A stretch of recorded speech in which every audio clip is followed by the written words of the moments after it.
கத்தரி புலம்பாள் தாய் தமிழ் உறவுகளுக்கும் இங்கே கூடியிருக்கும் நாம் தமிழ் கட்சி சொந்தங்களுக்கும் என் மாலை நேர வணக்கத்தை தெரிவித்துக் கொள்கிறேன். நாம் தமிழர் கட்சி ஏன் நாம் தமிழர் கட்சி வேண்டும், ஏன் நாம் தமிழர் கட்சிக்கு வாக்களிக்க வேண்டும், அது ஒரு சுருக்கமாக அந்த நாம் தமிழர் கட்சி எப்படி உருவானதுங்கிறத சுருக்கமாக நான் சொல்லணும்னு நினைக்கிறேன். 2009 ஈழப்படுகொலை, அந்த படுகொலை அந்த இறப்பிலிருந்து பிரசிக்கப்பட்டது தான் நாம் தமிழர் கட்சி.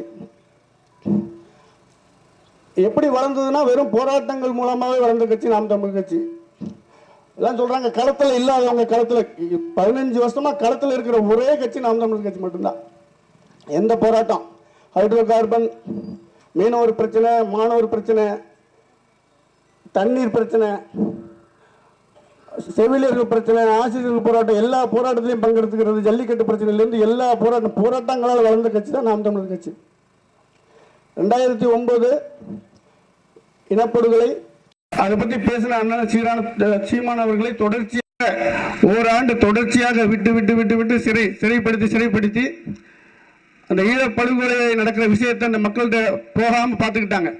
அவர் எங்கே போய் பேசுகிறாரோ அந்த இடத்துல எல்லாம் பிடிச்சி போய் கைது பண்ணி சிறையில் வர்றாரு. 2009 புலிக்கொடி எப்போ வீழ்த்தப்பட்டதுன்னு சிங்களம் கொக்கரிச்சானோ அதே ஒரு ஆண்டு நிறைவு பெறதுக்குள்ள அந்த புலிக்கொடியை தாயக தமிழகத்தில் ஏற்றினார் அண்ணன் சீமான் அவர்கள். ஒற்றை சீமான் இன்னைக்கு 36 லட்சம் சீமானா மாறி நிற்கிறாங்க.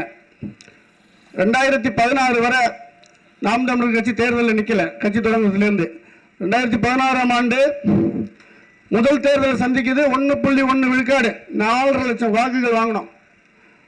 தொலைக்காட்சிகளை நம்மளை எந்த இடத்துலையும் காட்ட மாட்டாங்க.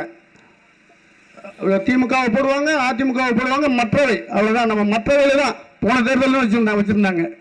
அடுத்த தேர்தல் பார்த்தீங்கன்னா 2019 அப்போ வாங்கின வாக்கு 1.1% வாக்காக இருந்த நாம் தமிழர் கட்சி 3.97%. அப்பவும் நம்மளை காமிக்கல, அப்பவும் மற்ற தான் போட்டாங்க. இப்போ 2021 தேர்தல், சட்டமன்ற தேர்தல், அதில் நம்ம வாங்கின வாக்கு இப்போ கிட்டத்தட்ட 32 லட்சம் வாக்கு. இப்போ 2024 நாடாளுமன்ற தேர்தலில் 37 லட்சம் வாக்கு, 8.2. இப்போ என்ன பண்றாங்க, நம்மளை காமிக்கிறாங்க. எப்படி காமிக்கிறாங்க? திமுக இத்தனை சதவீதம், அதிமுக 40, அதிமுக 39, தாவேக ஒரு 22, நாம் தமிழ் கட்சி 3 இல்லை 2.7. எப்படின்னா இந்த ஒரு நரேட்டிவ் செட் பண்றாங்களா, நம்ம மற்ற கட்சியெல்லாம் ஜெயிக்கிற மாதிரியும் நம்ம வேற கட்சிகளில் போய் இணைஞ்சு வாக்கு சதவீதம் குறையுது அப்படின்னு சொல்ற மாதிரி மக்கள்கிட்ட ஒரு நரேட்டிவ் கிரியேட் பண்றாங்களா. இந்த அவதூறு பரப்புரைகள் எல்லாம் மீறி தான் நாம் தமிழ் கட்சி இவ்வளவு தூரம் வளர்ந்து வந்து நிற்கிறோம். எந்த பிரச்சனையாகட்டும், இப்ப இந்த பொதுவாக இங்க இருக்கிற பிரச்சனை தண்ணீர் பிரச்சனை. போற இடத்துல முழுக்க மக்கள் சொல்றது நம்மகிட்ட தண்ணியே வரலப்பா, குடிக்கிறது தண்ணியே கிடைக்க மாட்டேது அப்படிங்கிறத இங்க உள்ள பிரச்சனை. அதுக்கு ஒரு நீர்த்தேக்க தொட்டி கட்டி மக்களுக்கு தண்ணீரை கொடுக்கணும். அப்படிதான் அந்த பிரச்சனையை சரி பண்ண முடியும். தமிழ்நாட்டில் இருக்கிற அத்தனை பிரச்சனைகளுக்கும் நம்ம கிட்ட தீர்வு இருக்கு. என்ன அதிகாரம் இல்லை, அதிகாரம் இல்லைன்னா நம்ம இந்த மாதிரி மைக்கு பிடிச்சி பேசிக்கிட்டு இருக்கலாம். நீங்க எல்லாம் புலம்பிக்கிட்டு வீட்டில் போலாமா, நாங்கள் மைக்கு பிடிச்சி இங்கே பேசிக்கிட்டு இருப்போம், அவ்வளவுதான். இப்போ நம்மகிட்ட அதிகாரம் கொடுத்தாவே இதை சரி பண்ணி எல்லா பிரச்சனைகளையும் சரி பண்ண முடியும்.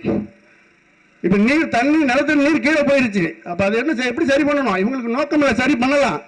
எல்லா இடத்துலையும் ஏரிகளை வெட்டி இதுவரை துந்து போயிருக்கிற ஆறுகளையும் குளங்களையும் கால்வாய்களையும் என்னென்ன நீர்நிலைகள் இருக்கோ அத்தனையும் தூர்வாரி அதில் தண்ணீரை தேக்கி வச்சு இந்த நிலத்தடி நீரை உயர்த்திட முடியும்.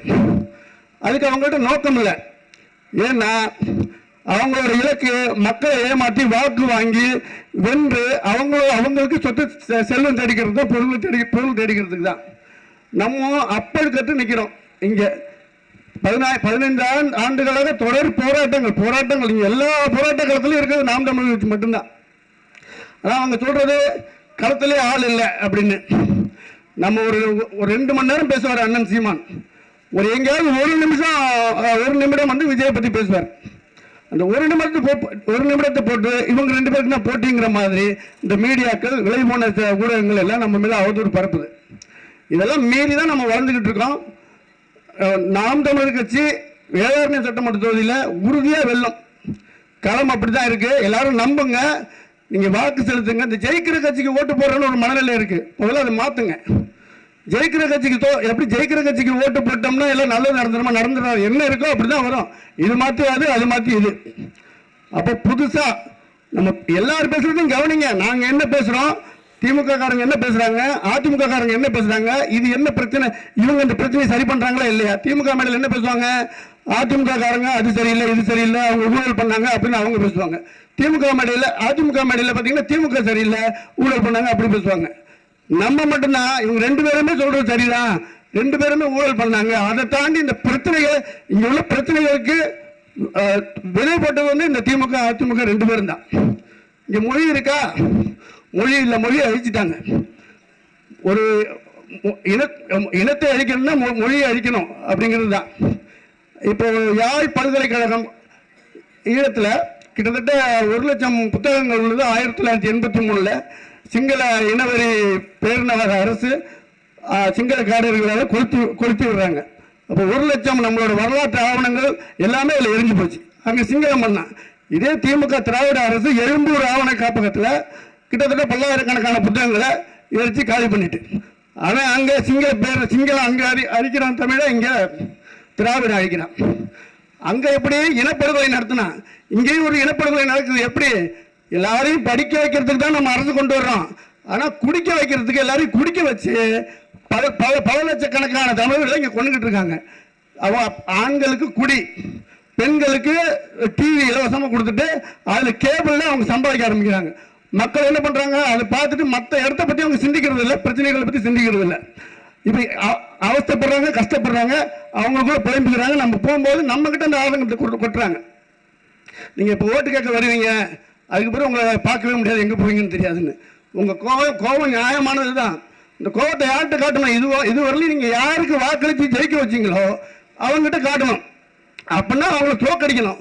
அப்போ தோக்கடிக்கலாம், அந்த பிரச்சனையை சரி பண்ணுறது யாரோ அவங்களுக்கு நீங்கள் வாக்களிக்கணும். அதுதான் உங்ககிட்ட கேட்டு நிற்கிறோம். அப்புறம் இங்கே வேட்பாளர்களை நீங்கள் வந்து பொருத்தி பாருங்க. இப்போ இருக்க நம்ம சட்டமன்ற உறுப்பினர் ஐயா ஓஎஸ் மணியன் அவரை பாருங்க, மாமி ஐயாவோட பையன் அவர் மாமி புகழ்ந்தவர்களை பாருங்க, நம்ம தம்பியை பாருங்க, இவங்க எப்படி இருக்கிறாங்க, இவங்களோட வாழ்க்கை முறை எப்படி இருக்குது, இவங்க எவ்வளோ வசதியாக இருக்காங்கன்னு நீங்கள் பொருத்தி பாருங்க. 15 வருஷமா அந்த காலத்தில் தம்பி நிற்கிறாப்ப, தம்பி இடும்புகுளம் கார்த்திக். அவர் போய் பார்த்தீங்கன்னா ஒரு வீடு, ஒரு கூரை வீடு, அந்த வீடு இருக்கிற இடம் வந்து கோயில் இடம். அவர் நினைச்சா அவருக்கு இருக்கிற புகழுக்கும் பேருக்கும் உலக தமிழருக்கு எல்லாருக்கும் தெரிஞ்சது. இன்னைக்கு போய் சொன்னாலும் பல லட்சம் சம்பளத்தில் அவருக்கு வேலை வாங்கி கொடுக்கறதுக்கு தயாராக இருக்காங்க உறவுகள். வெளிநாட்டு உறவுகளும் இருக்கட்டும், அயலக புலம்பெயர்ந்த உறவுகள் இருக்கட்டும். அப்போ அதெல்லாம் தாண்டி ஒரு கக்கன மாதிரி, ஒரு காமராஜர மாதிரி, ஒரு அரசியல்வாதியாக நம்ம வாழணுங்கிற அந்த அந்த அந்த எண்ணத்தோடு தான் தம்பி இருக்காரு. அவர் நீங்கள் அபிடவிட் தாக்கல் பண்ணியிருப்பார், எடுத்து பாருங்க, டவுன்லோட் பண்ணி தம்பியோட அபிடவிட்டை. எல்லாத்துலேயுமே ஒன்றுமில்லை, எதுவுமே இல்லை அவர்கிட்ட. இருக்கிறது கருத்தியல் மட்டும்தான். அந்த கருத்தியல் இங்க மக்கள் மட்டும் எல்லாரும் பார்த்துருப்பீங்க, தொலைக்காட்சி விவாதத்தில் எப்படி பேசுவாருன்னு. எல்லா கட்சியிலையும் திறமையான பேச்சாளர்களை தான் அவங்க தொலைக்காட்சி விவாதங்களுக்கு அனுப்புவாங்க. நம்ம கட்சியிலையும் அனுப்புவோம். இவர் தம்பி கேட்கிற எந்த கருத்தியல் கேள்விகளுக்கும் அவங்ககிட்ட பதில் கிடையாது. அப்படி உள்ள ஒரு ஆள் மக்கள் மன்றத்திலையும் தொலைக்காட்சி விவாதத்திலையும் பேசுறதால சட்டமன்றத்துக்கு நம்ம அனுப்பணும். அப்பதான் நம்மளோட பிரச்சனைகளை அங்க பேசி சரி பண்ண முடியும். அப்ப உறவுகள்கிட்ட நான் வைக்கிற ஒரே வேண்டுகோள், வேதாரண சட்டமன்ற தொகுதி அனைத்து உறவுகள்கிட்ட வைக்கிற ஒரே வேண்டுகோள், உங்களோட ஒரே அரசுக்கும் உங்களுக்கும் இருக்கிற ஒரே தொடர்பு இந்த வாக்கு மட்டும்தான். இந்த ஒற்றை வாக்கு தான் எத்தனை அதிகாரத்தையும் தீர்மானிக்குது. அப்போ நீங்க இந்த ஒரு வினாடி தான் அந்த உங்களுக்கும் அந்த அரசுக்குமான தொடர்பு. அந்த ஓட்டை போட்டீங்கன்னா முடிஞ்சது. அப்ப அதை சரியான ஆளுக்கு போடுங்க. ஓட்டு விலை மதிக்க முடியாது. அவங்க இந்த ஃப்ரிட்ஜ் தர்றாங்க, மிக்சி தர்றாங்க, கிரைண்டர் தர்றாங்க, எல்லாம் சம்பாதிச்சா வாங்கிக்கலாம். ஒரே சிம்பிளான கொஸ்டின், ஒரு சின்ன கேள்வி தான். நமக்கு சரியா நம்மளோட படிப்புக்கு தகுந்த மாதிரி ஒரு வேலையை கொடுங்க அரசு, நாங்க எல்லாத்தையுமே வாங்கிக்கிறோம். அதை தரவே மாட்டாங்க. அது கொடுத்துட்டா அந்த பிரச்சனைகள் சரியாயிரும். அப்ப எல்லாரும் உங்ககிட்ட நான் வேண்டிக்கிறது தான், தம்பி நமது நாம் தமிழ் கட்சி சார்பாக போட்டிட்டு இருக்கிற அன்பு தம்பி ஆரியூர் இளவல் இடும்பவனம் கார்த்தி அவர்களை விவசாய சின்னத்தில் வாக்களித்து பெருவாரியான வாக்குகள் வித்தியாசத்தை வெற்றி பெற வைத்து நம் பிரச்சனைகள் எல்லாம் தீர்த்து வைக்க சட்டமன்றத்துக்கு அனுப்ப வேண்டும் என்று அன்போடு கேட்டுக்கொள்கிறேன். நன்றி, வணக்கம். நாம் தமிழர்.